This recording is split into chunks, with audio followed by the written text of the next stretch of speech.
வணக்கம். இயக்குனர் அலுவலகம், மாநில வேளாண்மை விரிவாக்க மேலாண்மை நிலையம், குடுமியான்மலை வழங்கும் பார்த்தீனிய களைச்செடிகளை கட்டுப்படுத்தும் முறைகள். பார்த்தீனிய களைச்செடி பரவுதல், அதன் கட்டுப்பாட்டு முறைகள் குறித்து இந்திய வேளாண் ஆராய்ச்சி குழுமம் மற்றும் இந்திய சோயாபீன்ஸ் ஆராய்ச்சி நிறுவனத்தால் வழங்கப்பட்ட ஆலோசனைகளின் விபரங்கள் பின்வருமாறு தெரிவிக்கப்படுகின்றது. பார்த்தீனியம் என்பது அஸ்ட்ரேசியே குடும்பத்தைச் சேர்ந்த ஒரு களைச்செடியாகும். இது 0.5 மீட்டர் முதல் 2 மீட்டர் உயரம் வரை வளரக்கூடியது. அனைத்து நிலங்களிலும், அனைத்து பருவத்திலும், சூழ்நிலைகளிலும் வளரக்கூடிய ஒரு நச்சுத்தன்மை கொண்ட களைச்செடியாகும். இதன் வாழ்க்கை சுழற்சி 3 முதல் 4 மாதங்கள் ஆகும். விதை உறக்க நிலை இவற்றிற்கு கிடையாது. ஒரு பார்த்தீனிய செடி 5000 முதல் 25000 விதைகள் வரை உற்பத்தி செய்யக்கூடியது. மிக வேகமாக பரவக்கூடியது. உடைந்த பாகங்களிலிருந்தும் வளரும் தன்மை கொண்டது. பார்த்தீனியம் என்பது நச்சுத்தன்மை உடைய, அழிவை ஏற்படுத்தக்கூடிய, பிரச்சினைக்குரிய, ஒவ்வாத்தன்மை ஏற்படுத்தக்கூடிய ஒரு விரைவாக வளரக்கூடிய களைச்செடியாகும். பார்த்தீனியம் வரலாறு. 1950களில் கோதுமை இறக்குமதியின் போது இது பரவியுள்ளது. தெற்கு மற்றும் மத்திய அமெரிக்காவிலிருந்து ஐரோப்பிய நாடுகளை தவிர மற்ற நாடுகளுக்கு பரவியுள்ளதாக கருதப்படுகின்றது. தரிசு நிலங்கள், ரோட்டின் ஓரங்கள், வேலிகள், தண்ணீர் கால்வாய்கள் மற்றும் இப்போது வயல்வெளிகளிலும், பண்ணைகள் மற்றும் காடுகளிலும் வளர்ந்து வருகின்றது. இந்தியாவில் 35 மில்லியன் ஹெக்டேர் பரப்பளவில் இது பரவியுள்ளது. தற்போது மிகவும் மோசமான 7 களைச்செடிகளுள் ஒன்றாக பார்த்தீனியம் சேர்க்கப்பட்டுள்ளது. மத்திய அரசானது ஆகஸ்ட் 16 முதல் 22 வரை 2016இல் பார்த்தீனியம் விழிப்புணர்வு வாரமாக அறிவித்திருந்தது. மனிதன் மற்றும் கால்நடைகளில் ஏற்படும் பாதிப்புகள். காற்றில் பரவும் இதன் பூக்களில் உள்ள மகரந்தங்களால் பாதிப்புகளை ஏற்படுத்துகின்றன. மனிதனுக்கு தோல் நோய்கள், ஆஸ்துமா, காசநோய், தொழுநோய், சுவாசம் சம்பந்தமான நோய்கள் ஏற்படுகின்றன.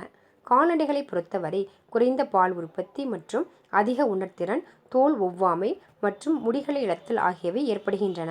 கண்களில் எரிச்சல் மற்றும் நீர் வடிதல், வயிறு உப்புதல் போன்றவைகளும் பார்த்தீனிய களைச்செடிகளால் ஏற்படுகின்றது. பார்த்தீனியம் கட்டுப்படுத்தும் முறைகள். கைக்களை மற்றும் இயந்திரம் மூலம் அகற்றுதல். இரசாயனங்களை பயன்படுத்துதல். இரசாயனங்கள் மூலம் அழிப்பது மிகவும் பயனுள்ளதாகவும் விரைவாக அகற்றிடவும் கைக்களை மற்றும் இயந்திரங்கள் மூலம் அப்புறப்படுத்துவதை விட குறைந்த செலவுடையதாகும்.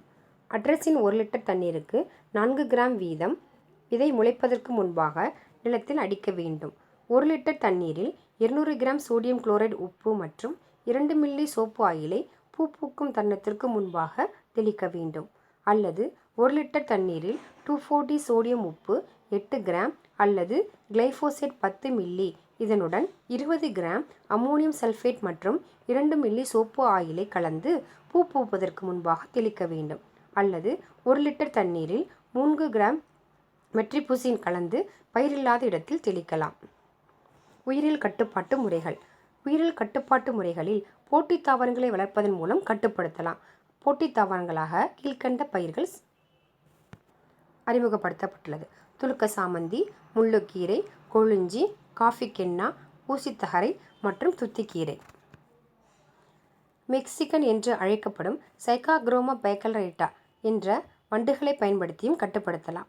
1983இல் இறக்குமதி செய்யப்பட்ட இந்த வண்டு பார்த்தீனியத்தை வெற்றிகரமாக கட்டுப்படுத்தும் திறன் கொண்டது. மெக்சிகன் வண்டின் புழுக்கள் மற்றும் தாய்ப்பூச்சிகள் பார்த்தீனிய செடியின் இலைகள் முழுவதையும் தின்று இலைகள் இல்லாத இலையை ஏற்படுத்துகின்றன. மேலும் பருவமழை காலங்களில் இவை வேகமாக செயல்பட்டு பார்த்தீனிய வளர்ச்சியை கட்டுப்படுத்துகின்றது. பார்த்தீனிய செடியினை உரமாகவும் பயன்படுத்தலாம். பார்த்தீனிய களைச்செடிகளை பூப்பதற்கு முன்பு பறித்து அவற்றை கம்போஸ்ட் மற்றும் மண்புழு உரம் தயாரிக்கும் போது பயன்படுத்தலாம். பார்த்தீனியம் உரத்தின் மூலம் கிடைக்கும் சத்துக்கள். தலைச்சத்து 1.05%, மணிச்சத்து 0.84%, சாம்பல் சத்து 1.11%, கால்சியம் 0.50% மற்றும் மெக்னீசியம் 0.55%. பார்த்தீனியம் பட்டுப்புழு வளர்ப்பிலும் பட்டுப்புழுக்களுக்கு உணவு தூண்டும் கோலனாகவும், அதாவது ஃபீடிங் ஸ்டிமுலண்ட் ஆகவும் செயல்பட்டு வருகின்றது.